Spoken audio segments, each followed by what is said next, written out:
Rajkot અગ્નિકાંડમાં MD સાગઠિયાના કારનામા ખુલ્યા છે તો તપાસ કરવામાં આવે છે। જેમ તેમ નવા ખુલાસાઓ થઈ રહ્યા છે ત્યારે પોલીસ તપાસને ગેરમાર્ગે દોરતા વધુ એક ગુનો દાખલ કરાયો છે।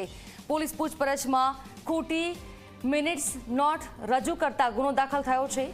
આગ કાંડ બાદ સાગઠિયાએ બોલાવી હતી સહકર્મીઓની મીટિંગ, તો એક નોટ ખોટી દર્શાવવામાં આવી છે। એમડી સાગઠિયાએ જબરજસ્તી સહી કરાવી હોવાનું પણ સામે આવ્યું છે। સહકર્મીઓએ મિનિટ્સ ચકાસવા માંગ્યું હતું ત્યારે સાગઠિયા ઉશ્કેરાયા હતા। એમડી સાગઠિયાના દબાણમાં સહકર્મીઓએ સહી કરી હતી। ગત 25 મેના રોજ રાજકોટમાં હૃદયની કંપારી છોડાવી દે તે પ્રકારનો આગકાંડ સર્જાયો, જેમાં ટીઆરપી ગેમ ઝોનમાં હસતી રમતી 27 જિંદગીઓ બરબાદ થઈ ગઈ, 27 પરિવારો બરબાદ થયા, 27 જિંદગીઓ જીવતી પૂંજાઈ ગઈ। ત્યારે ભ્રષ્ટાચારી સસ્પેન્ડેડ ટીપીઓ મનસુખ સાગઠિયાએ આગકાંડના 2 દિવસ બાદ તાત્કાલિક પોતાના સહકર્મીઓની બેઠક બોલાવી હતી।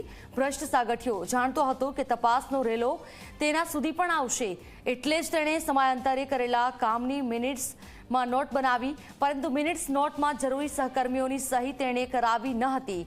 ત્યારે આ મિનિટ્સ નોટમાં સહીઓ કરાવવા માટે સાગઠિયાએ તાત્કાલિક મીટિંગ બોલાવી અને સહકર્મીઓ પર દબાણ કરીને મિનિટ્સ નોટ સહીઓ કરાવી હતી।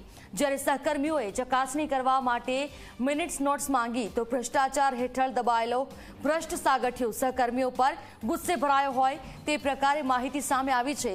ત્યારે પોલીસ તપાસનો આ રેલો તેના સુધી પહોંચતા તમામ ખુલાસાઓ થઈ રહ્યા છે અને પોલીસ તપાસને ગેરમાર્ગે દોરવા માટે એમડી સાગઠિયાએ સહકર્મીઓની સહી કરેલી આ મિનિટ્સ નોટ્સ પોલીસને આપી હતી તેવી વિગતો પણ સામે આવી, પરંતુ મિનિટ્સ નોટ્સ સાગઠિયાએ ધાક ધમકીથી સહકર્મીઓની સહી કરાવી હોવાની માહિતી સામે આવતા પોલીસે એમડી સાગઠિયા વિરુદ્ધ વધુ એક ગુનો દાખલ કર્યો છે। સંવાદદાતા ગૌરવ દવે અમારી સાથે ફોનલાઈન પર જોડાયા છે। ગૌરવ, સાગઠિયા વિરુદ્ધમાં જેમ તપાસ કરવામાં આવી રહી છે તેમ નવા ખુલાસા જોવા મળી રહ્યા છે। વધુ એક ખુલાસો થયો કે મીટિંગ બોલાવવામાં આવી અને મિનિટ્સ નોટ્સ પર ખોટી સહી કરાવવામાં આવી।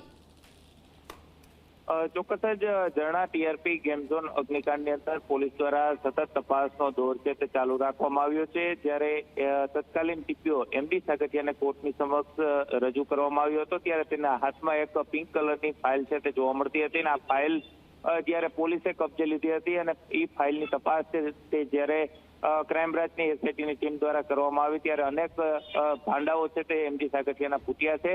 આ ફાઇલ છે તેની અંદર અલગ અલગ જે મિનિટ્સ લખવામાં આવેલી જે બુક્સ છે તે મળી આવી છે અને આ બુક્સની અંદર અધિકારીઓ અને સર્વેયરોની સહીઓ છે તે જોવા મળી રહી છે।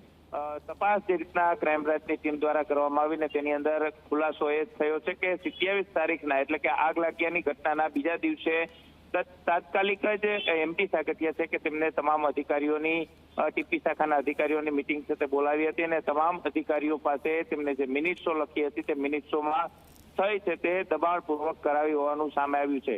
પોલીસ દ્વારા જે રીતના ટીપી શાખાના અધિકારીઓ અને સર્વેયરો છે કે તેમના નિવેદનો છે તે પણ લેવામાં આવ્યા છે અને આ મિનિટ્સ બુક આધારે ગુનો છે તે દાખલ કરી અને વધુ એક ગુના દાખલ કરી અને એમડી સાગઠિયા સામે પૂછપરછનો દોર છે તે શરૂ કરવામાં આવ્યો છે। એટલે કે ક્યાંક એમડી સાગઠિયાએ જે પોતાએ જે પાપ કર્યા હતા તે પાપ છુપાવવા માટેનો પ્રયાસ તેમના દ્વારા કરવામાં આવતો હતો અને ક્રાઇમ બ્રાન્ચની એસઆઈટીની ટીમ દ્વારા આ ખુલ્લો છે તે પાડી દેવામાં આવ્યો છે। હવે સંયોગિક પુરાવાના આધારે ક્રાઇમ બ્રાન્ચ દ્વારા વધુ તપાસ છે તે હાથ ધરવામાં આવશે અને જે મિનિટ્સ લખવામાં આવી હતી તે મિનિટ્સ પણ એક જ બોલપેનથી લખવામાં આવી હોવાનું સામે આવ્યું, તેના આધારે જ આ એમડી સાગઠિયા છે તે ફરી એક વખત પોલીસની જે ચાલ હતી તેની અંદર ફસાઈ ચૂક્યો છે। બિલકુલ થી ગૌરવ, આભાર આપનો તમામ જાણકારી માટે।